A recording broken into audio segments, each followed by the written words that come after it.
Este é o Coisas de Cuba, onde você encontra informações do cotidiano da ilha, curiosidades e fatos interessantes, tudo sob um ponto de vista bem pessoal.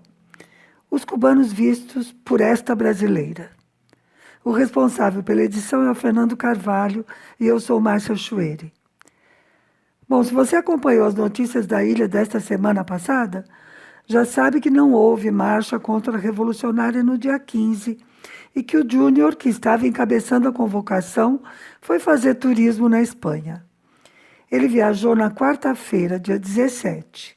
Como não dá para comprar passagem e conseguir visto espanhol em 2 dias, fica provado o que dizíamos, que ele não estava falando sério quando disse que ia mudar o sistema de Cuba. Meu ex-marido, o cubano, dizia que o negócio dessa oposição é bibir disso, Tico. Eles não querem derrubar o governo, só querem continuar recebendo a mesada dos Estados Unidos. E os presidentes americanos querem ficar de bem com os gusanos de Miami. Eu sei que não é tão simples nem é brincadeira. O Biden realmente gostaria de provocar uma mudança aqui e obrigar os cubanos a voltarem para o capitalismo. Isso acabaria com o mau exemplo de Cuba para os povos latino-americanos e ainda daria um up na biografia dele. Mas isso é assunto para terça-feira, no vídeo do Direto de Cuba. O Coisas de Cuba é para falar de amenidades. Antes de entrar no tema de hoje, preciso fazer um comentário sobre o podcast da semana passada. Minha filha lembrou uma coisa super importante quando ouviu.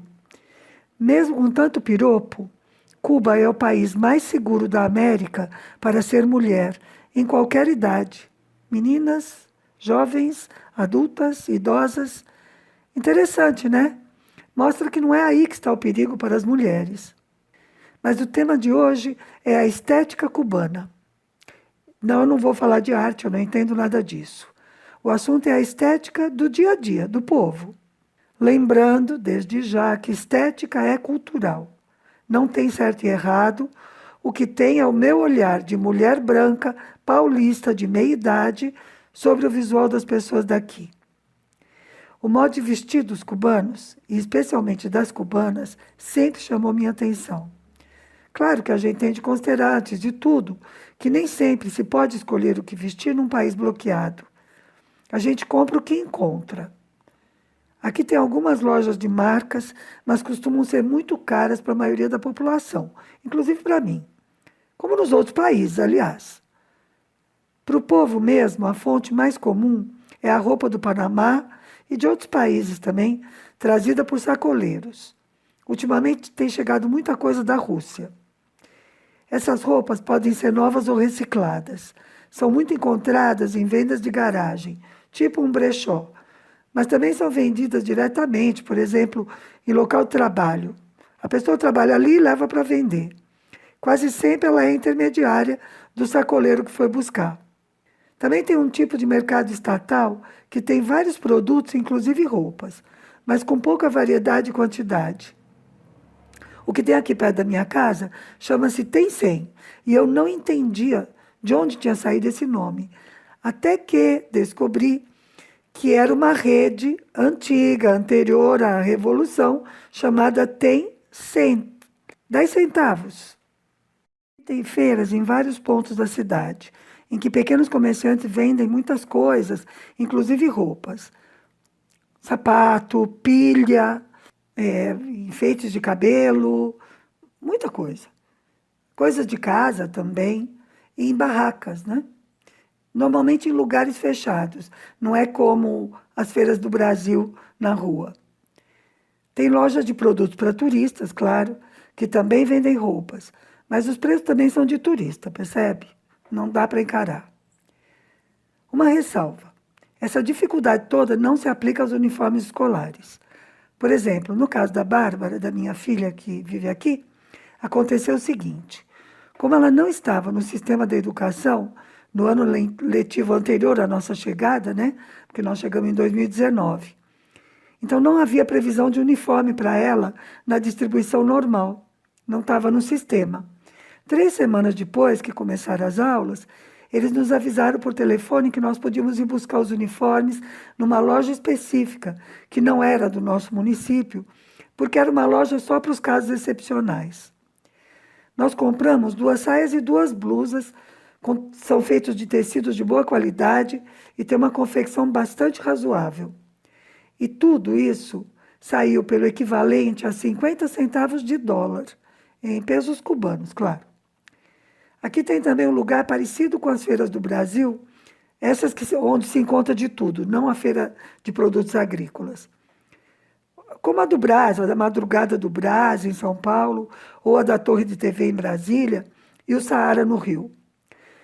O lugar esse aqui se chama Cuevita, ou seja, caverninha. É um terreno grande, enorme, fechado, cercado, né? Cheio de barracas que vendem tudo o que você imaginar. São eles que fornecem, inclusive, para as pessoas, ou seja, para os vendedores das feiras dos bairros, né? Eles têm de tudo ou quase tudo. Em 2019, nós estivemos lá. Nós fomos buscar um short vermelho para a Babi fazer educação física.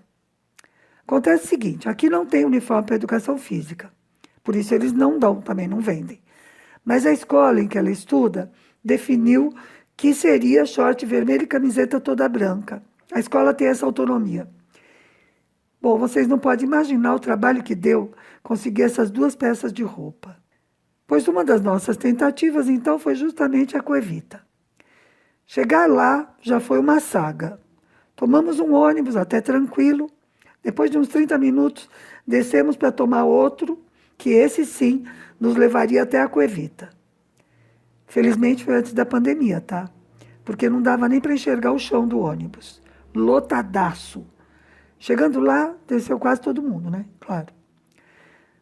Nós andamos pra caramba na feira, não achamos o short, mas não perdemos a viagem, porque eu consegui comprar uma escova de lavar vaso sanitário, sabe? Que não estava encontrando em lugar nenhum. Bom, finalmente uma das irmãs da Bárbara contribuiu com um short que já não servia mais para ela, vermelho, e conseguimos comprar um aqui perto, numa loja bem cara. Paciência, né? Mas isso mostra que não é tão simples escolher o que vestir. Por outro lado, claro que os sacoleiros trazem justamente o que as pessoas desejam e gostam. Aí é que entra a questão da estética. Eu acho que não é aleatório. O que eles trazem visa este público.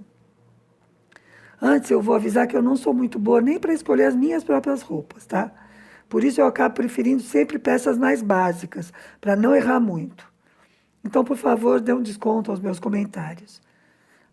20 anos atrás, eu via muito por aqui umas lycras pretas e amarelas que sempre me faziam pensar em abelhas. E naquela época também era comum que as mulheres usassem uns enfeites de flores no cabelo, meio grandes assim, vermelhos, sabe? E os cabelos tudo levantado assim para cima.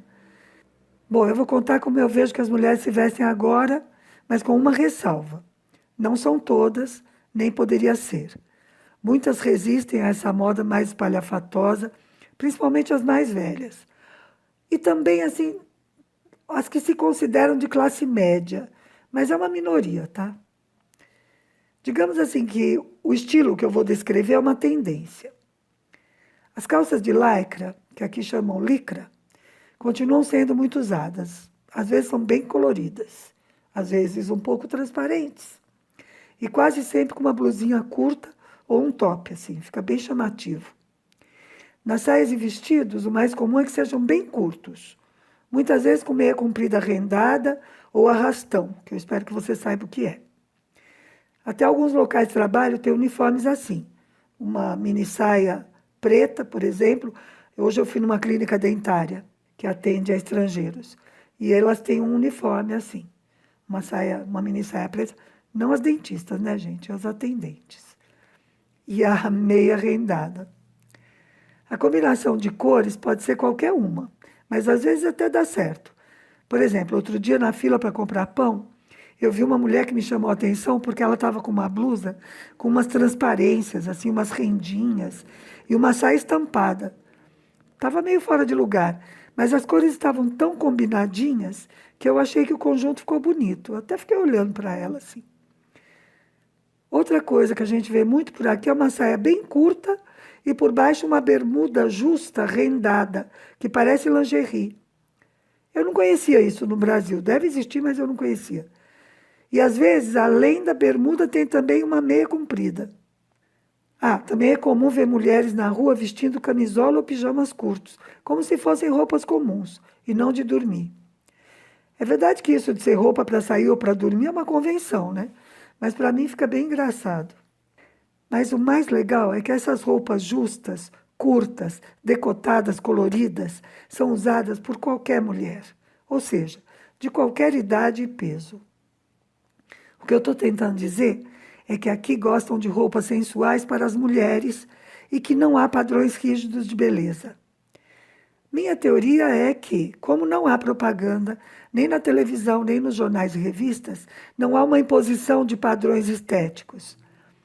O que tem, sim, é uma postura física característica, que eu brinco dizendo que é uma psicose cultural. Psicose, não psicose, tá? Psicose é uma deformação da coluna, né? As mulheres projetam a bunda para trás e isso faz que elas tenham sempre barriga. É uma postura característica, mas eu acho que é realmente cultural e não natural. Eu até já pensei que poderia ser étnico, mas é pouco provável, porque Cuba e o Nordeste do Brasil são muito parecidos etnicamente. Quem estuda o tráfico, né, das pessoas escravizadas sabe que para o Brasil e para Cuba vieram dos mesmos lugares da África, e por isso são parecidos. E aí no Brasil essa postura não é tão comum. Então eu acho que é cultural mesmo. Bom, tem muita gente em Cuba com sobrepeso, tanto homens como mulheres. Provavelmente por causa da alimentação desequilibrada. Eles gostam muito de muita carne, gordura e carboidrato, né? Mas ninguém liga muito para essa coisa do sobrepeso, viu? No sentido estético. Gordinhos e gordinhas têm todo o direito de serem felizes aqui. Tenho até a impressão de que as mais cheinhas são as preferidas, sabia? Quanto aos homens, muitos andam de bermuda, camiseta e tênis ou sandália. Mesmo os mais velhos. Mas não usam essa roupa para trabalhar, não. E muitos ostentam uma barriga volumosa, o que também não é considerado particularmente feio. Um cubano uma vez me disse que aqui se considera que um barrigão é sinal de sucesso, porque indica que a pessoa come bem. Mas eu não sei se isso é verdade, nunca ninguém me confirmou. Ah, isso sim é especial e específico. Cuba tem uma peça de roupa típica, muito bonita, masculina, usada em ocasiões formais. É a famosa guaiabeira, que também é usada em outros países do Caribe. Ela é como uma camisa de corte reto, com umas aberturinhas laterais, porque ela é usada por fora da calça. E que tem, na frente, no peito, uma faixa estreita de cada lado. Essa faixa pode ser feita com nervuras do próprio tecido ou como um bordado, mas sempre na mesma cor da camisa. As guaiabeiras podem ter mangas curtas também, mas as de manga comprida são mais elegantes e mais formais. E para as mulheres existe o vestido guaiabeira, que tem o mesmo padrão das camisas. As cores costumam ser sóbrias, bem claras ou bem escuras. Mas algumas mulheres usam umas guaiabeiras bem justinhas. A guaiabeira é a roupa das cerimônias oficiais, festas protocolares. É uma roupa formal, como um terno ou um smoking. Voltando às mulheres, elas gastam muito dinheiro com os cabelos, alisando e pintando. Mas já tem muitas assumindo a moda de deixar o branco natural. É a minha esperança para eu deixar de ser considerada uma avózinha, assim, uma coisa à parte. E as unhas são um caso especial. Muita unha postiça, bem comprida e pintada de cores fortes. A Babi teve uma professora de ciências, assim da minha idade, que usa umas unhas enormes e pintadas de verde. Eu nem entendo como é que elas conseguem fazer alguma coisa com essas unhas tão longas. A questão do cabelo aqui também tem a ver com racismo, né? Óbvio. O alisamento está relacionado à valorização das características dos brancos. Outro dia eu vi na televisão, inclusive, um cabeleireiro negro bem jovem sendo entrevistado. Ele tem um trabalho legal de valorização dos cabelos e elevação da autoestima das mulheres negras. Aí mostraram o trabalho dele, uma coisa bem bonita para estimular também. E tem muitos apliques de cabelos sintéticos, ou aquelas trancinhas que parecem feitas de linhas coloridas, sabe? Bem comprido. E aí elas levantam aquilo tudo para quando vai trabalhar, por exemplo, né?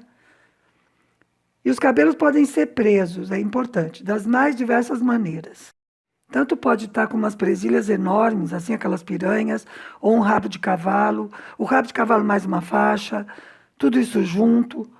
E muitos turbantes, alguns bem coloridos, amarrados de tudo quanto é jeito, elas têm uns jeitos muito legais de amarrar o turbante. Eu gosto muito de turbante. E ninguém liga para a cor da pele de quem está de turbante, viu? Não é considerado exclusivo de ninguém. Esses dias uma colega da escola da Babi perguntou se ela não ia pintar os cabelos, agora que ela fez 15 anos. Ou seja, fica subentendido que ao fazer 15 anos liberou para pintar. Por falar nisso, também gastam muito, mas muito dinheiro com as festas de 15 anos das meninas. E pode não ter festa, mas tem de fazer fotografias profissionais, que costumam ser caríssimas. Para essas fotos, eles vão a estúdios ou vão a lugares públicos abertos, específicos, assim, que funciona como um bom pano de fundo para as fotos. E a menina troca de roupa várias vezes. O objetivo é que ela pareça adulta e, portanto, sensual. Então, são vestidos de mulher, assim, adulta.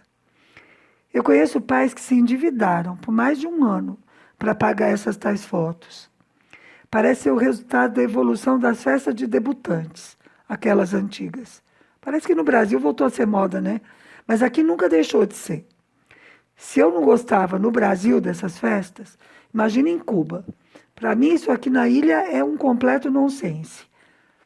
Mas é bem importante, assim, é um traço cultural importante. Bom, tem muito mais do que isso entre os adolescentes, tem muitos jeans rasgados, tem grupos vestidos totalmente de preto andando na rua, tem os fãs que imitam esses grupos musicais coreanos adolescentes. Além disso, tem também um povo meio hippie, mas que não chega a ser tendência. Claro que tudo isso que eu contei é de Havana, que é onde eu vivo. E quase tudo que eu vejo é aqui no Vedado, onde eu moro e trabalho. Mas eu acho que dá para generalizar bastante, sim, essa informação. Eu espero que você tenha gostado. Bom, eu adoro fazer o podcast e contar essas coisas. Que você ajude a divulgar o canal, para o canal crescer. E até domingo que vem, com outro episódio de Coisas de Cuba.